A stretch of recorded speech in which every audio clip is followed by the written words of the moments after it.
at critical times, and then in that last over, Mohit Sharma, first one, bottling up Jadeja, but then he got one which falls at full toss, just turns it into a horse volley and hits it back for a six, and then takes the last one down with the pressure, escapes shot, find the boundary, and then victory. It is Ravindra Jadeja who goes there. The Iceman Dhoni in tears, lifting Jadeja, and then you could see the tears. Everybody shocked. Dhoni ro raha hai. He's expressing himself. Chennai Super Kings champions, lifting the 5th IPL title with the promise. As Dhoni said, it's the best time to retire. Easy to say thank you, easy to walk away. Need to do it for the fans. I will come back. It'll be a gift from me to my fans. That's what he said. We're looking forward to that. With that, we call it a wrap on this edition of The Right Stand. Zaka ready with Prasta.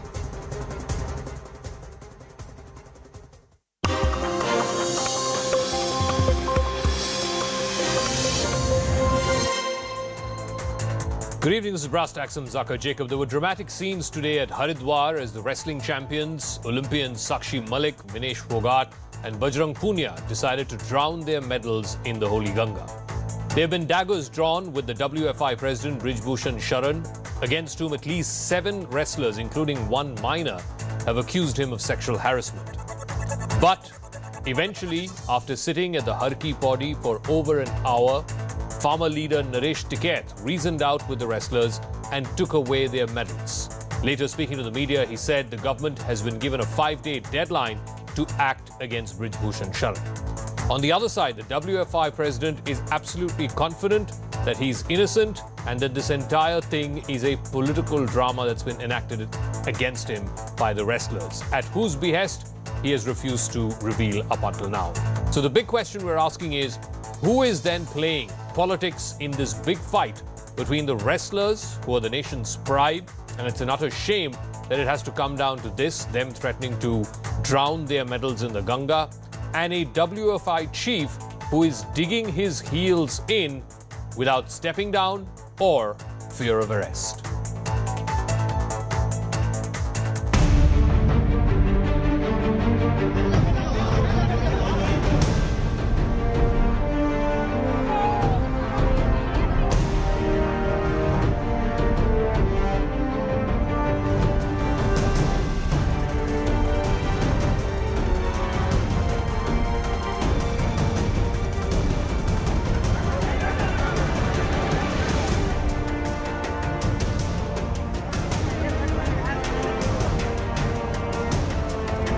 लेकिन इनका पेट नहीं भरता, ये खुद अपने मालिक नहीं है, इनका कोई मालिक दूसरा, ये खुद कंफ्यूज है, ये चाहते हैं।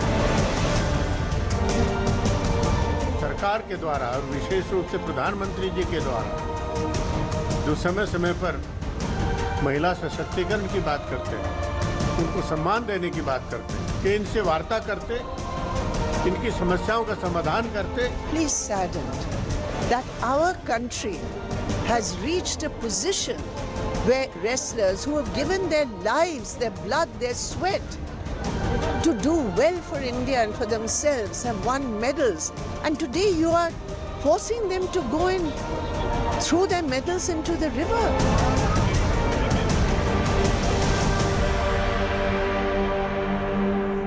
All right, we've not seen scenes like this anytime in the recent past. Olympic medal-winning champions threatening to drown their medals in the Ganga. Eventually, it took a farmer leader to negotiate with them, to reason out with them, and he too has set a 5-day deadline for the government. Joining me now, Ayaz Memon, senior sports commentator. Dr. Sunita Godara is a former marathon champion. Imtiaz Aneez is a former Olympian, and K. Srinivas Rao is group sports editor with Network 18. Ayaz, let me start with you first. The government's contention is that various levels of investigation, whether it is the Oversight Committee, the IOA team, the Delhi Police, of course, which has filed FIRs, there are various layers of investigation that have been ordered to look into Brij Bhushan Sharan. You can't force the investigators, or you can't force an investigation. It will go through its due course. In that meantime, for the wrestlers to go to Haridwar and threaten that they were going to drown their medals, the government is saying that's not reasonable.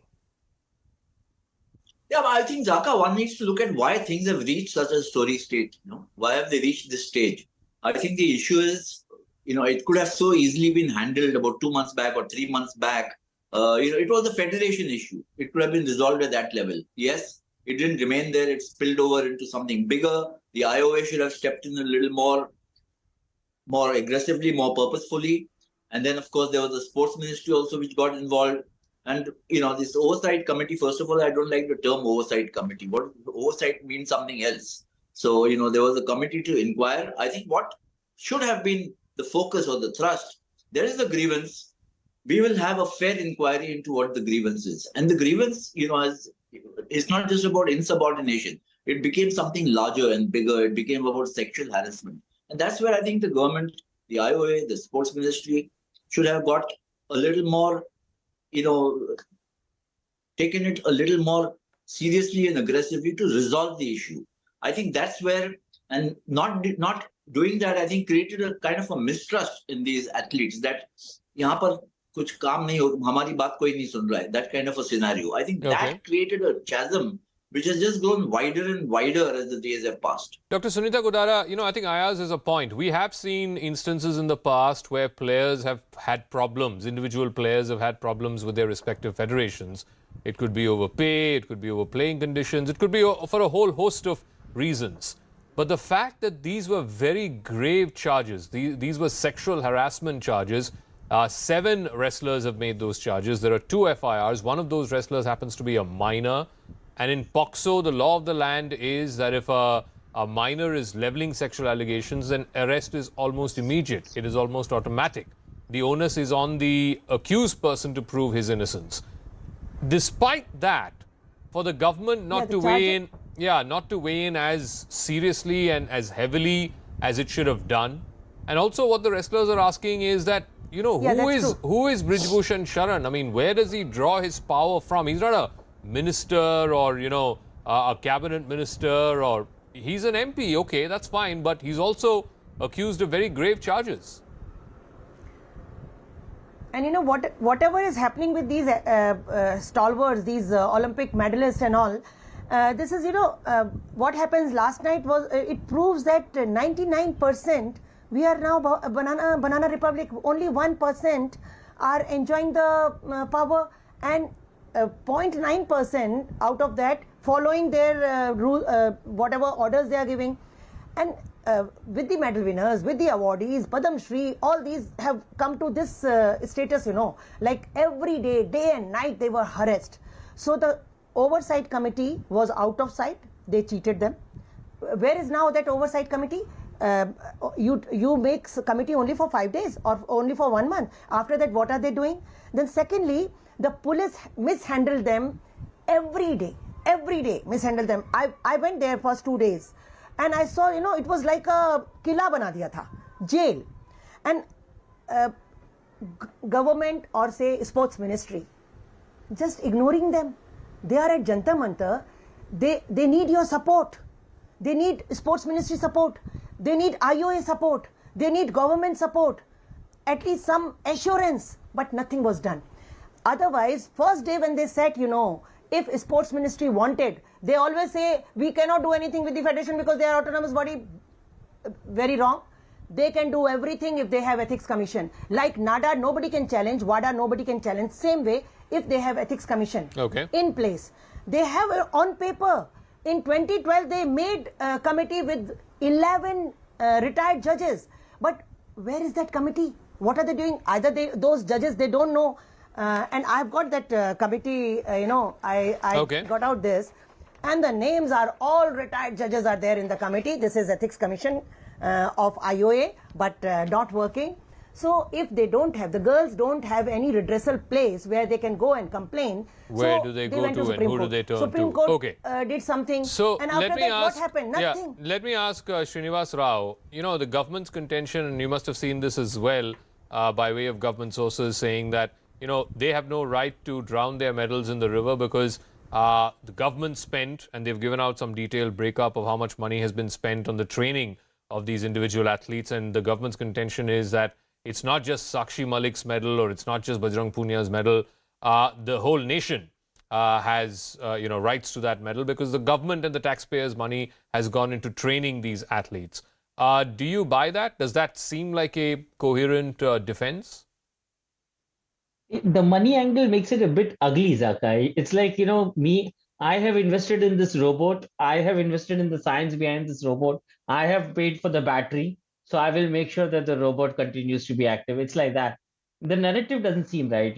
Rather than that, the important thing here to note is had those medals gone into the Ganga, we would have been left with nothing else but those painful images that would have stayed with us, and that would have spelled out a very wrong picture, not just in the narrative and in the context of what is happening right now from a political standpoint or whatever, but from a pure sporting standpoint. See, there are many takeaways from here, from this entire episode. There are political takeaways, there are absolutely strict sporting takeaways, there is a cultural and an emotional takeaway. For example, not just because it's a Olympic or an Asian medal winner who is the talking point here.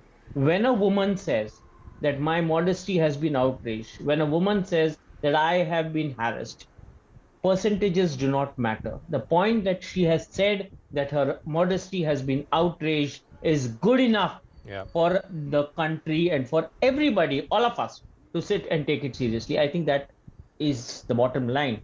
And I don't think the money spent on these players. I think that has a very ugly connotation. So, to it. Imtiaz, Anees, one of the contentions again by the government is, it's all becoming political. That there is a section of people who want to control the wrestling federations, who are opposed to Brij Bhushan. There are some names of some Haryana politicians, some corporates as well, who are being alluded to as being the forces behind these women wrestlers. Again, does that make any sort of cut any ice, those arguments? Because, well, there may be politics, but let's investigate these allegations because of the grave nature of the allegations, not just be confined in the politics of it. Unfortunately, I've been involved in sport all my life, and politics is a part of it. Whether you like it or not, it's always been there. But this case could have been easily avoided if it was just addressed. All these people wanted to was heard, and everything should be put on priority. These are our, not only that they're medal winners, but they're speaking for the nation. These are like our freedom fighters. Anything has to be put on hold. You cannot put them in a normal case, right? In situations like this, if we address the case for 35 days, if they were, waiting for just to be heard and nobody heard them, then these sort of drastic measures are taken. It's not that these drastic measures should have been taken or whether that the drastic measures are right or wrong. It's that it's what's driven them to those drastic measures. And the main point out here is that, these political situations are in every federation and every sport, actually speaking, all over the world. But address the situation, then you never have this problem. Ayaz Memon, coming back to, where it started, it started off with these wrestlers coming out and saying that there were women wrestlers in the junior camps, in the senior camps, who were facing grave sexual harassment at the hands of this man, the WFI chief. Now, I believe 2 instances happened abroad. I think one in Turkey, one in Japan. I think that's the accusation made by one of the wrestlers. And it turns out, and again, we are being told by way of Delhi police sources and government sources, that on those 2 international instances that have been quoted, this man was not present there. He had not traveled to those countries. So how could the sexual harassment have happened? While those are details, while those are nitty-gritties, what action may suffice for the wrestlers to say, okay, at least we have hope now that the investigation will proceed in a free and fair manner? See, Zaka, just from the outside, what I feel is that the wrestlers, first, I think when it started, it was about why are the camps being held in a certain place? And, only in this place and not in other places. Why do we have to travel from there to here and so on and so forth? It seemed at that point in time an internecine federation problem, which could have easily been licked at that level, should have been licked at that level. It blew up into something bigger, and then the charges started growing, and it just became far too serious to be restricted to that. And at that point in time, when the IOA stepped in, and then the sports minister also made the attempt to try and resolve the issue, then there was the oversight committee or whatever it's called. At that point in time, you should have given a reassurance to the wrestlers, the protesting wrestlers, that you will get a fair and honest inquiry. And these are the things that we are putting in place. And if there was any issue where they felt that they were being given the short shrift, it should have been addressed there. Instead of saying, don't worry, ho jayega. And then you find that they just didn't agree with anything. And you don't buy this argument that these medals are not theirs alone, but the taxpayer also has rights on it. Yeah. But that's a peevish argument to be making at this stage, isn't it, Zaka? That that's a more generic argument that we are all Indians and we're all proud of it. In some way, we have all contributed, at least in supporting our wrestlers, our athletes. So therefore, we are also stakeholders. But that's Sunita, no, before I come to Sunita, Srini, where then is this man Brij Bhushan Sharan deriving his power from? I keep coming back to this. It's not like he's some senior member of this party, or it's not like he's some senior cabinet minister. Yes, he's a WFI president, and yes, he's been a member of parliament. But where is he deriving so much power from that he's able to dig his heels in? It's been over a month and a half now since these wrestlers have been sitting on protest. And, they had to go to the Supreme Court to even get a FIR registered. Forget about his arrest. So where is he deriving his power from? Exactly. The lady on the show here talked about, this looking like some kind of a pajama theory where some random politician is made to look so all-powerful that the whole country has come to a standstill over a matter which is, apropos their standing as athlete, is extremely serious. So I don't know. I mean, we know something as simple as we go on Twitter and we try to take a look of what is happening around. Look at the commentary around this. Everybody, whether it's from political corners or from a corporate standpoint, I'll tell you, I can't take names on the show. A corporate leader got himself involved in this discussion, right? A corporate name, a big name from corporate, got involved in this whole thing. And suddenly the word started going around as to why exactly is this individual saying anything. Now, what does the individual say? He must have said something on the lines of, respect the athletes here. And that got boiled into a completely separate controversy where saying this man may have personal interest and that is why. So I don't know right now if from the outside, this looks like everybody who probably has the time to have a say is trying to have a say on the matter. Okay. And I think that is where everybody needs to take a step back here and allow a free and fair investigation where the girls can be heard. I think that's as simple as that. We don't really need to get into narratives here. So Sunita Godara, again to the political, I mean, the BJP's contention is these guys are being used as some kind of political props. There is this whole Haryana versus UP angle that's also being alluded to. How would you respond to that? Because, the wrestlers were also asked about this, saying, why can't you... No. The starting point or the beginning point of this contention was that why can't you take part in the national camps, compete against other domestic wrestlers and not get some kind of a free pass for the Asiad and for the Olympics? First of all, see, if you see other way around, these are Olympic medalists, Commonwealth medalists and Asian Games medalists.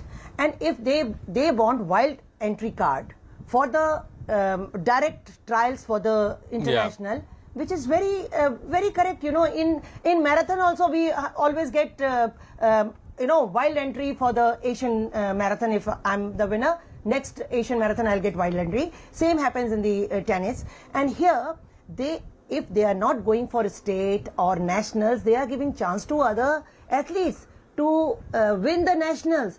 Otherwise, if these Olympians will go to the nationals, they will win. And then the other person will be deprived of the job. Because all are not Olympic medalists. Yeah. They are doing sports for getting jobs also. If they win the nationals, so why forcing the no, but you don't buy the argument that the playing field, you player will not get chance. Yeah, ma'am, but you don't buy the argument that by not competing in the nationals, not competing in the nationals or the regionals, this is not a level playing field by getting a direct entry into the Asiad or Olympics trials. It's not a level playing field. Youngsters, so they are giving. I think Olympic medalists are right in saying that take our direct trial for the international. Don't force us to go for state and nationals. others will get chance to win the medal in the national. Once the youngster get medal in the nationals, at least that youngsters can get job. Secondly, Brij Bhushan is totally unsportsmanlike person. He says 15 rupees ka Olympic medal. He says so nasty, nasty words for these girls. So that person should be barred from sports as per Olympic Charter, as per Ethics Commission.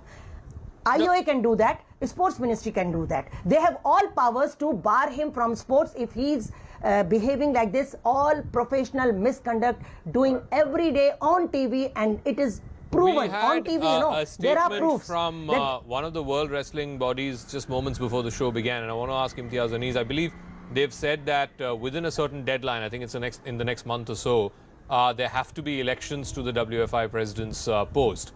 Again, I keep coming back to this. If Mr. Brij Bhushan Sharan is this all-powerful entity, then whether an election happens or not would be immaterial, wouldn't it not? No, I don't think so, because at least if it's a fair election, that's where the people, then the wrestlers will vote. The whole problem is that people don't realize in these federations that who controls the votes. Some of them, they only give it to the committees who are voting type. You have to open it up to every wrestler that's a member, every wrestler that competes. They should be allowed to vote, not the officials. But they do it state-wise, they do it club-wise, who controls the clubs. So then it's not a real election. So what these world organizations are saying is that let the athletes who are actually working so hard, let them vote. It's like how we as people, we vote for our president and prime minister, right? We don't allow every smallest village can have a vote, have a say, whether it's right, wrong, whether it counts, doesn't matter, but at least they have a say. Here, you can still be an athlete and not have a say because you're not because you have to be a part of a federation or part of a sport or part of some sort of thing, which are all these clauses that they put. No, but no sporting association are the players allowed to vote. Certainly, the BCCI is not chosen by the players being allowed to vote. No, I'm saying that the clubs, right? So wherever these small clubs, they should be allowed to vote, right? It's not only political clubs, right? It should not be a state federation that votes for the main federation. It should be the local clubs also should be allowed to vote. Okay. That's how it should be everywhere else. That you pass it down there so it becomes a fairer place. So, Ayaz, what happens now? We had these dramatic pictures from earlier today. Naresh Tikait, one of the farmer leaders, going there, kind of reasoning out with these wrestlers, taking away their medals and saying, we're giving the government 5 days deadline to fix this, otherwise we'll come back to Haridwar and drown these medals. Will something give in the next 5 days, Ayaz? Well, first things first, I think I'm happy that there's been a reprieve. For whatever reason, Mr. Tikait or whoever has gone, convinced them not to do whatever they were planning to do and has got a 5-day window. Now, if they have given a 5-day window, I think that there should be an approach made, or, there should be somebody who steps in and says, listen, this has just gone too far. We need to address it. It's not about, who's threatening whom. Now we've reached an impasse which needs to be kind of broken down and a solution found, and it needs to be found in 4 days, 5 days, whatever the deadline set, and then get everybody onto the table. If there is a no trust by the wrestlers after all this, after 2 months, in the kind of committee that was put together, then let's get people who they have faith in and trust in that there will be a fair inquiry. Ultimately, it's about that. I think Imtiaz mentioned earlier, so did Srini and so did Sunita, that there has been such an absence of them being heard. There's, they've been kind of almost throttled their sound. Tum baat kaise kar sakte? Who are you to tell us? Is that kind of an approach which has led gradually or snowball into this very big crisis now. So Srini, what may that bridge or that channels of communication, how may that open? Because either it has to come from the IOA or it has to come from the ministry. We're not seeing that. I mean, I think in the initial days, just before they decided to sit in protest, or in that first week, there were multiple rounds of conversations that they had with the sports minister. How do you see those channels of communication being revived again? Because I think all of you all are right. I mean, what has happened right now in the last month and a half is a total breakdown of communication between both sides and a total breakdown of trust. So that trust needs to be rebuilt.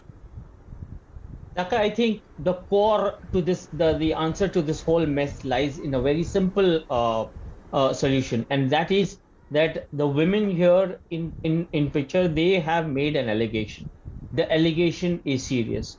Why don't we keep all politics aside? Doesn't matter which party this politician belongs to.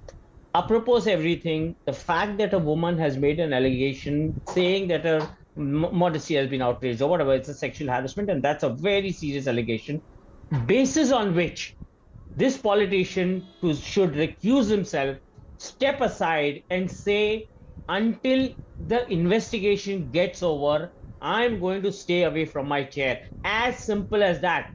You start with that, respect what a woman is saying, investigate the woman tomorrow, whatever conclusion you may come out to, that is up to the investigation committee, and that is up to where it leads, where things lead. But until that happens, basics have to be respected. This politician needs to step aside, sit back, doesn't matter who he is, which party he comes from, what power he wields, needs to step aside. Absolutely.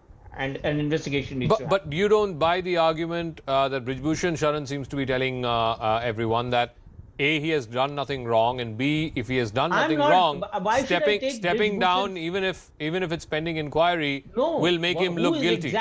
Who exactly is Brij Bhushan? He's not God's gift to mankind. Why should I take his word?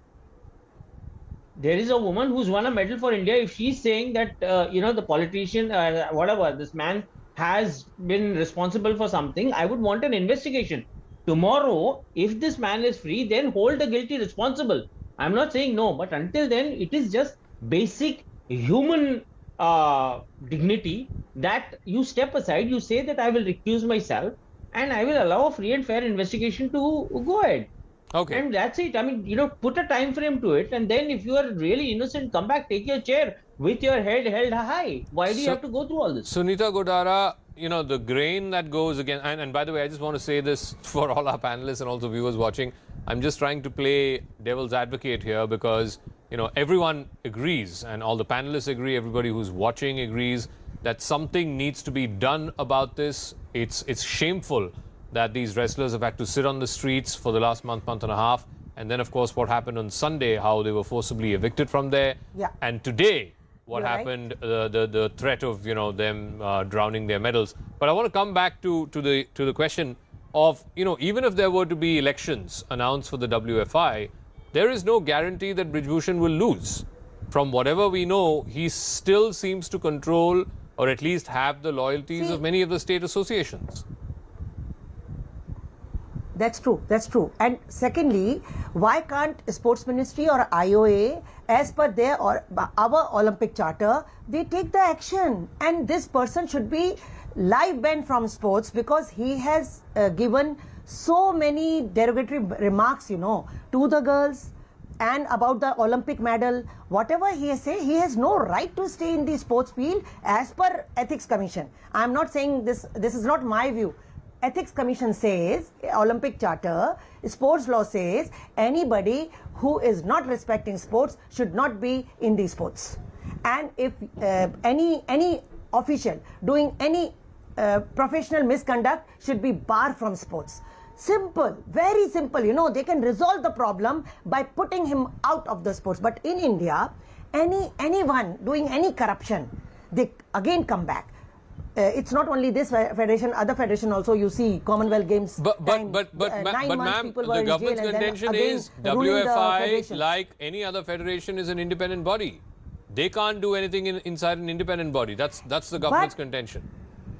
See, okay, if federation in an independent body, how NADA is working, how WADA is working, nobody can challenge them because they are having legal entity. Same way, Ethics Commission has like a small court, Okay. They can always make an Ethics Commission which has powers of a court, small court, like tribunal court, and they can take the decision like WADA and NADA.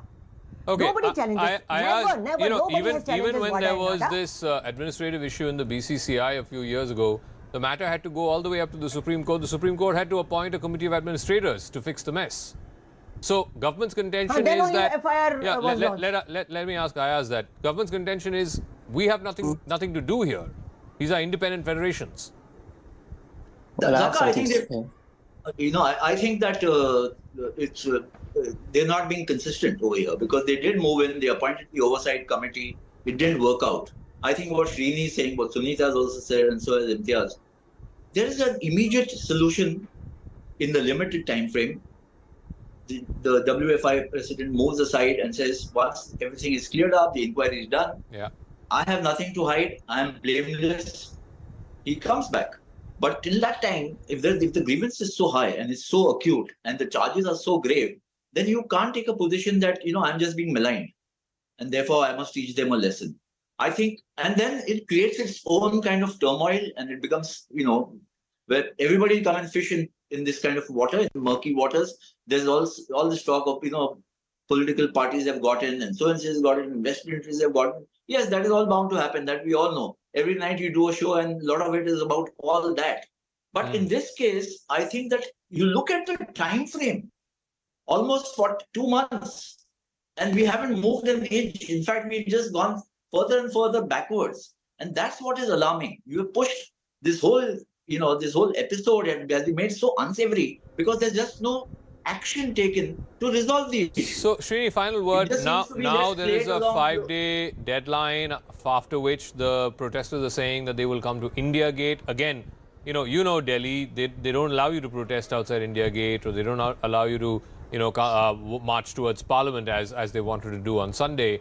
How do you see this playing itself out? Will this again get to a confrontational situation on the streets of Delhi? Of course, I saw some top cop being quoted from Delhi, being quoted in the media saying that we don't allow the protest to happen here, so there is no request that has come from there for the protest. So when the request comes, we will see where we can allow them to protest. I mean, this is nonsense. My point is, why are we digressing here? I don't care who this man is, how did he get elected, whether a protest happens, whether a protest doesn't happen. Look at the case. We have a recent case of, a minister, Mr. M.J. Akbar, who was who had to quit the ministry and move out because of a serious Me Too allegation that was leveled against him. Eventually it went to court, and women came out, spoke, and until that whole thing happened, the man seriously stood there saying that I'm not going anywhere, right? Eventually he had to leave. Same is the case here. There is a serious allegation against him. The man needs to recuse himself. Protests, dharnas, again, this is where politics comes in. This is where outside influence comes in. I am saying somebody here needs to ensure that we cut through the clutter and target and focus on the issue at hand. All right, Srini, thank you very much. I don't think anyone could have put it as eloquently as you did. Thank you very much to Imtiaz, to Ayaz, and of course to Sunita Godara as well. I think I agree 100% there. This thing will entirely change tomorrow if Brij Bhushan Sharan simply says, okay, I'm going to step down as WFI chief, let there be a free, fair and impartial inquiry, at the end of which, if they find me not guilty, then I will come back. If they find me guilty, of course, I'm ready to face those criminal charges. That's all that needs to be done. This matter will be settled. Why the Sports Ministry or the IOA is not taking the lead to impress upon Mr. Sharan to step down, and why he's managing to still dig his heels in without actually having to face the pressure or face the investigating agencies, that again is something that is absolutely befuddling. But we'll keep an eye out on this. The story is not going anywhere. Meanwhile, shifting focus, a lot has changed in the last 9 years of the Modi government, particularly in terms of technology, infrastructure, self-reliance and connectivity. Atmanirbharta has been the main mission of the central government, and its achieved milestones are in making India self-reliant. And this is seen most definitively and perhaps most visibly in the railway sector, whether it is through new stations, modern stations that have come up, or even these new high-speed trains, the Vande Bharat trains. So I'll be speaking to Railway Minister Ashwini Vaishnav in just 1 second. But first, the story of what has changed for the Great Indian Railways in the last 9 years.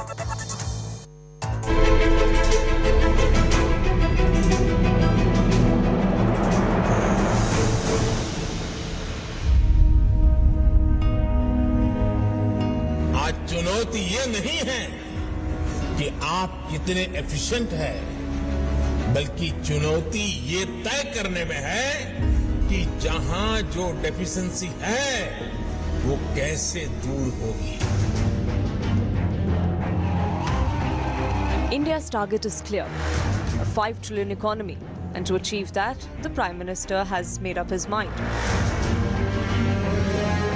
It's self-reliance, connectivity and vocal for local. As As PM, Narendra Modi has shown meticulous dedication towards India's infrastructure push. Evident from the fact that India now has 16 Vande Bharat routes that are operational, 2 more that have been flagged off. Indigenously manufactured, semi-high-speed, self-propelled trains, all achieved in a span of 4 years. India's rail infra push has been so comprehensive that the country saw many milestones, including the first double-decker passenger train, privately operated train services, and launch of high-speed train projects.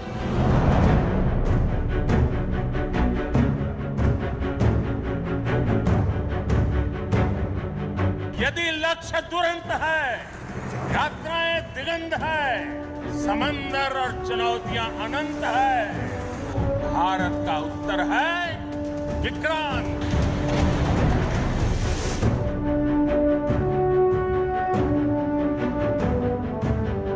Atmanirbharta push in the defence sector has been the Prime Minister's pet project.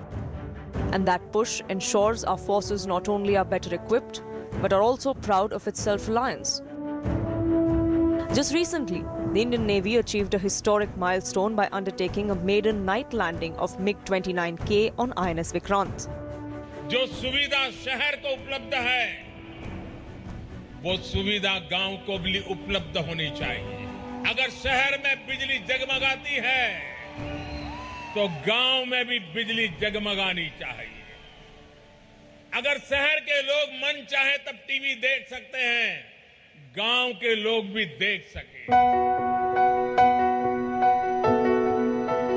International Energy Agency has called India's rural electrification push one of the greatest success stories. By 2021, India's average rural power supply improved to 22 hours a day. Prime Minister Gati Shakti, the National Infrastructure Master Plan, seamlessly links road, rail, air and water transport. Total investment for 83,677 kilometre long roads, committed new highways, is estimated at 10.63 lakh crores under the Bharatmala Pariyojana. Meanwhile, the Udan scheme has ensured that every Indian can now take to the skies. Bharat का startup ecosystem आज दुनिया में अपना परचम लहरा रहा है। ये भारत के स्टार्टअप इकोसिस्टम की ताकत है कि वो पैशन से, सिंसियरिटी से और इंटीग्रिटी से भरा हुआ है। All right, 2 areas which have been a big focus for the Modi government. One, revamping railway infrastructure, and the other, of course, the digital infrastructure. Joining me now is the Minister in charge of both railways as well as information technology. Thank you very much, Ashwini Vaishnav, for speaking with us here on CNN News 18.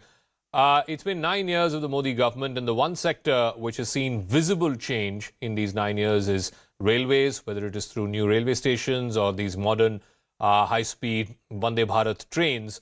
What has been your response in seeing the arc of progress in railway sector, where I said the visibility of this development is very much front and center?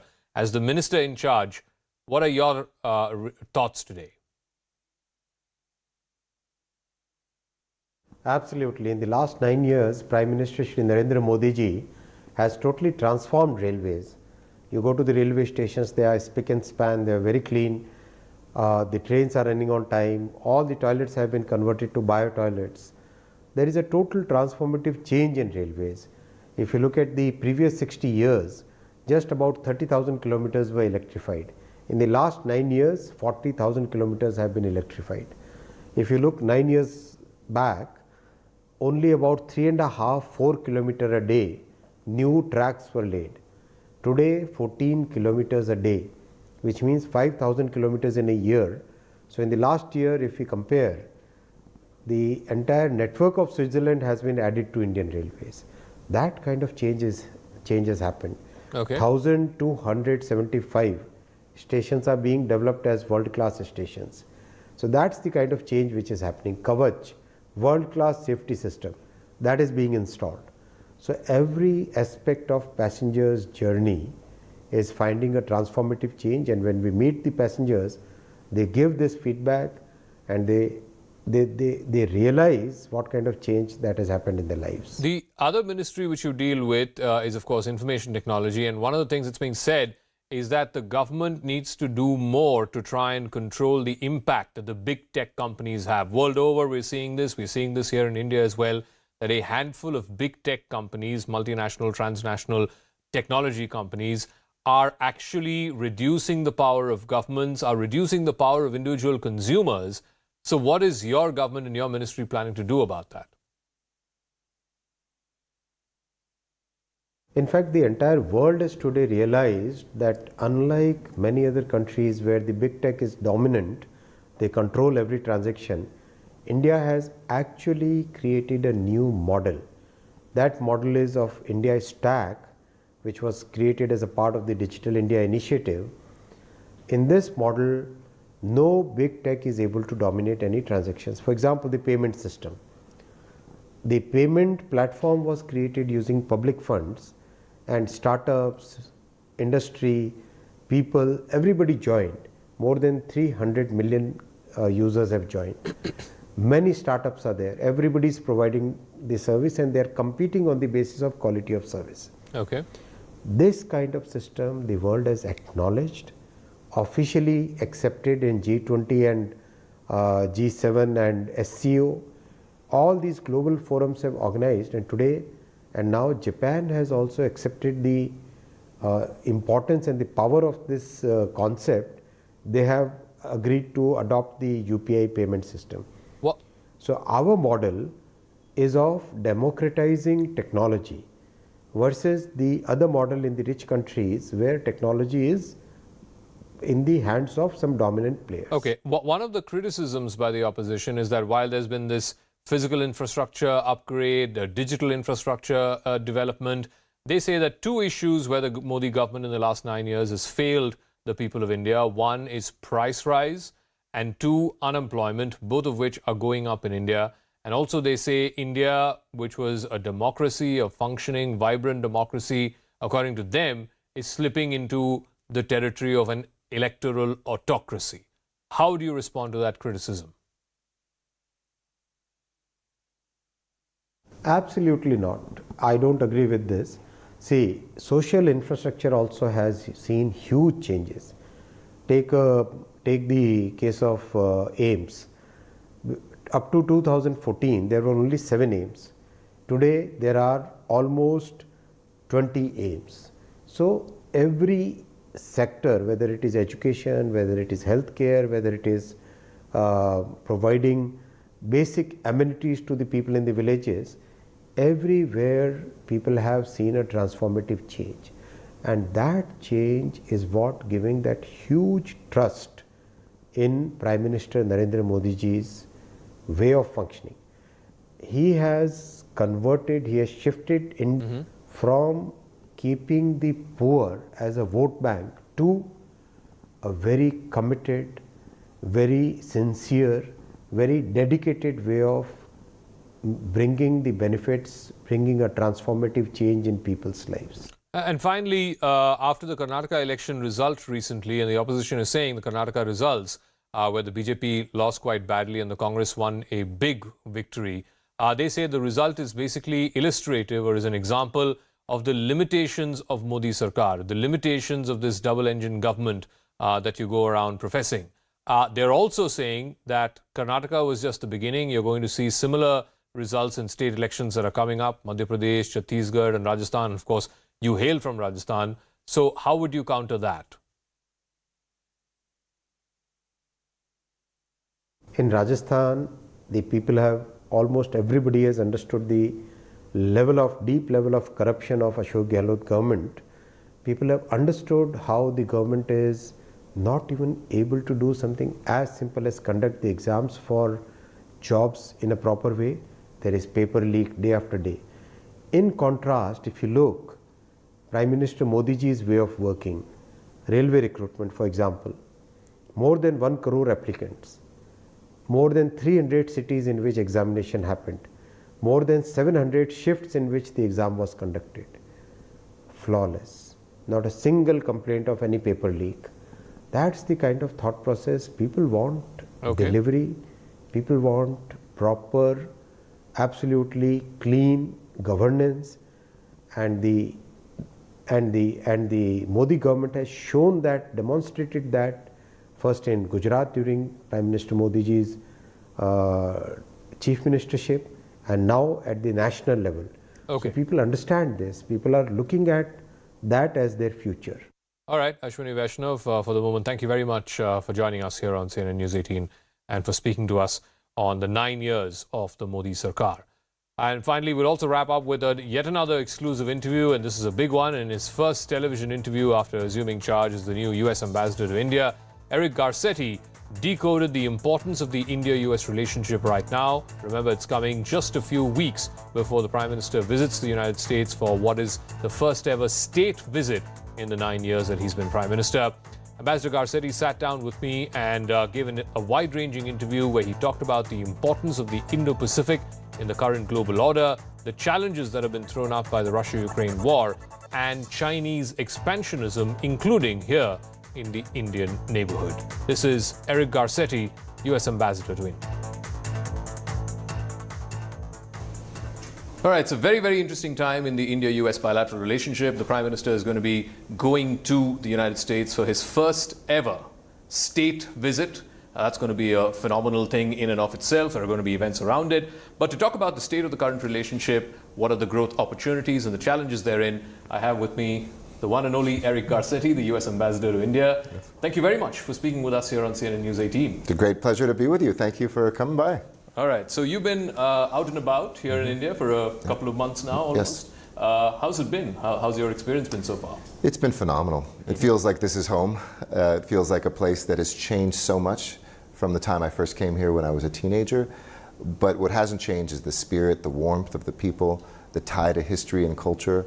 But you can feel something palpable that's different. India's kind of place in the world, India's investment in itself is really becoming a global example. And the friendship between our countries has never been stronger. You can feel that warmth between our leaders. You'll see it reflected at the state dinner. But it isn't just dependent on two people. It is about, 1.7 billion people who know, respect, like each other, and see the future of both sides tied together. So how would you describe the current state of the India-US bilateral relationship? Of course, it's been, we've been hearing that, we're natural partners, strategic partners for the last almost 2 decades now. But what is the current state of the relationship according to you? I think it's historic right now, and it's generational. Generational in both senses of the word. It's, something that's going to last more than this moment. It's an investment in a generation together, but it's also generating good things for our countries and for the world. Whether it's technology and making sure that technology can be a force for good and not of oppression, whether it's strategic partnerships that say this is about maintaining and respecting borders and sovereignty, open seaways, or whether it's the people-to-people ties, which of course we've been building for a long time. Every Indian knows somebody who's studied in the US, traveled to the US. I think that this is a historic moment of our relationship. You're right, it's natural, but it's also generational. This is something that is not just about the short-term transaction, it's about the long-term relationship. I want to talk to you a little bit about something you talked about a moment ago about the state dinner coming up in June, in the middle of June. It's the first time in 9 years that Prime Minister Modi will be attending a state visit. I think he's been there 4 times, if I'm not mistaken. What does this visit mean for the US administration? This is really about the idea of the Indo-Pacific now becoming something real, not just to guide our relationship with India, but to guide our own future in the United States, to make sure we're not dependent on any one place for our supply chains, to make sure that our values as two democracies stand in contrast to other countries who aren't democratic. This is about also the region and pulling together, not just through our bilateral ties, but our quadrilateral ties with Japan and Australia and the Quad, the I2U2 with Israel and UAE. We really have the ability, I think, to be a force together for doing good things, not just for our people, but a recognition in Washington that our future is tied to India's success, and India's success is tied to ours. So you did talk about the Quad, about I2U2 and the Indo-Pacific. While there is great degree of convergence between India and the US on those realms, but there are divergences, particularly when it comes to the Russia-Ukraine war. What are your concerns around the stand that India has taken, or it's not necessarily on the same page as the United States or Europe. Yeah. How would you describe that? Well, we won't stop speaking out about an unprovoked war of aggression by Russia against Ukraine.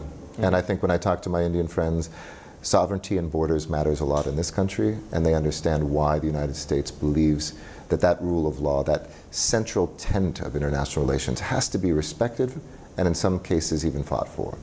Here, I was in Ukraine in February, and it's not just about power politics. This is about people. This is about the senior pensioner who has a missile ripping through her apartment building with no strategic value whatsoever. The parent who's separated from her children, living in another country with a family she's never met. We can't forget the human impact, and a country like India that has experienced war, I think, knows that and feels that. At the same time, where we don't agree 100% of the time, we're not going to stop the momentum in this relationship. We know that we can continue doing things together, even where, as all good friends do, we don't agree 100% of the time. But I think the street here in India recognizes how important that sovereignty issue is, how important borders and respecting them are, and will continue to say, you don't have to be involved in this war to feel its impact. This has affected the global economy, and India has suffered too because of what's going on. Do you have specific concerns about the amount of oil India is importing from Russia? I believe the EU Foreign Affairs chief was here recently, and he expressed some concerns about that. Have you had any conversations of this nature with your Indian counterparts? So our position is that India has helped us actually keep that price cap that was a central tenet. There wasn't a ban on this oil, but there was an attempt to price cap it. And so India's participation is actually fulfilling that goal for us. Were we to see that go higher or something else, we'd have to revisit that. But right now, it's in line with how the alliance has come together and what we have promoted. So we understand that oil is an international good, that prices affect all of us. But at the same time, whether it's diamonds, whether it's technology, other places where we want to be sure that there is a price for aggression, we're going to continue to very aggressively go after that and to hopefully bring like-minded people with us. The most consequential relationship, of course, of the next many decades is going to be US-China. India has a stake in that relationship as well because India has its own share of divergences with China. How do you see the US role, particularly in this ongoing sort of border standoff that we have with China? Well, I think our actions and spirit speak for itself. India has more military drills with the United States than any other country. Where there have been incidents and where India has called on us, we have been there. And I think that will continue to deepen, whether it's co-production of defense. It's about deterrence. It's about integrating our forces. It's about sharing at moments of crisis information with each other. And I think that's a very important front, not just for two countries, but for as many countries to stand by. If we don't respect those borders and if we don't respect boundaries for one country, they won't be respected for any country. So India can count on the friendship of America, they can count on the strategic relationship that we have, and I hope that the visit of the Prime Minister will embed some things that we will see that make this not about this year's agreement, but about the next 25, even 50 years. All right, I want to get one last question in, Sure. And you had said this even during your Senate confirmation hearings, about one of the issues you want to take up with your Indian interlocutors is about religious freedom, freedom of the press, human rights, etc. Have you had those conversations with your Indian colleagues? You know, we've been engaged and we will continue to engage on values that I believe India stands for and the United States stands for, but always from a place of humility. We have challenges with our press, we have challenges with our religious freedoms, we have challenges with hate crimes and racism. So this is really a dialogue for two friends to engage on and to learn those lessons about not whether bad things will happen, because they do in complex societies always, but how we react to them and how we prevent them from happening in the first place. So absolutely, I look forward to those conversations, but not as a tisk-tisk and looking down at people, or vice versa. I think this is about people who respect each other, engaging on those values, whether it's women's empowerment, whether it's religious freedom, whether it's a press that's vibrant, and making sure that we have honest conversations, vibrant conversations, and respectful conversations. All right. Thank you for this conversation, Ambassador Garcetti. Absolutely. I wish you all the best in your stint here in India. Thank you. Appreciate Thank you it. very much. Pleasure.